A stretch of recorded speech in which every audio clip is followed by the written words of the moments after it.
Today, we're taking a look at M4 SOPMOD 2, also known as Soppo. She's the AR team's cute, crazy maniac that likes to beat the living shit out of her opponent. SOPMOD has a big following that certain content creators and artists love and adore her a lot. With that said, SOPMOD is one of the few members of the AR team you can easily replicate for your own waifu purposes. We will be taking a look at two variants featured throughout the video. One is my friend Rakalak SOPMOD and my SOPMOD's configuration. I also want to give big shouts to my buddy Betfair, who recorded this cinematic quality. Her configuration in the game is the M4A1 SOPMOD Block 2. As the name suggests, she's an improved retrofit of the M4A1 carbine that provides better ergonomics. What's neat about the SOPMOD Block 2 is how the configuration can be easily adjusted to the individual's needs and preferences. Summary of the rifle aside, let's dive into the Soppo we have on hand.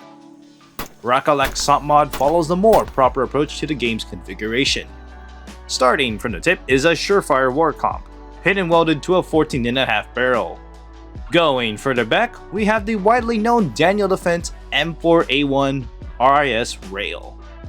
It's a free-floating handguard that I personally like, and the overall aesthetic of it is pure bliss.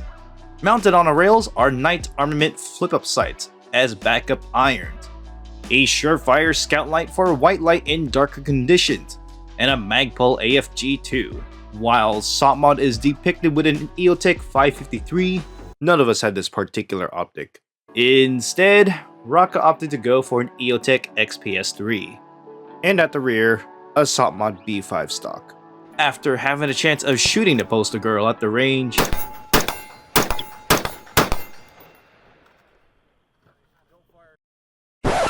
temptation killed me to make a Soppo build too. While mine has similar features, it does stray off a different path with the setup. I decided to roll with an EOTech EXPS3 and a G45 magnifier, both mounted to Unity risers. This allows me to take advantage of using Soppo under night vision, and the riser helps a bit with that neck straining while aiming down. Planning on some longer range distance shooting, the magnifier comes into play for this role. I'm reusing some equipment that I previously had from my Cinnamon roll. I'm temporarily running a D-Bull i2 for visible or IR laser, and a Streamlight as my white light setup. At the tip, I went for something a little more different. It's a Griffin Armament M4 SD2 flash comp. While it is not your generic A2 flash hider, this was a muzzle device that I wanted to try out. The downside of this build is how bulky the rifle is to carry. Weighing at roughly 10 pounds, she's definitely heavier than M16A1, and surprisingly, M4A1 Mod 3 by a few ounces. We'll cover the Onesama Drunk and Metal Gear Cinnamon roll in a future video. I mean, after I found out she's a heavy little nugget, I can feel myself getting stronger, and how Soppo is strength training my spaghetti arms.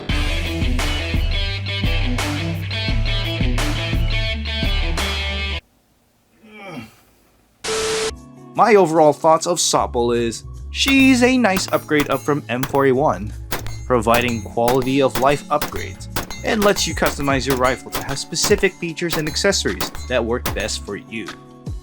Of the AR team members, I think she takes the cake as my hits the fan rifle to depend on. Thanks for watching this video about Soppo. Quick shout out to Hardcore Tactics for making these Nekomimi headset covers a thing. Really enjoyed them, and it's a fun gag for my headsets. If you're into patches or weeb please check out my merch store. Links in the description or visit ftmediaworks.com.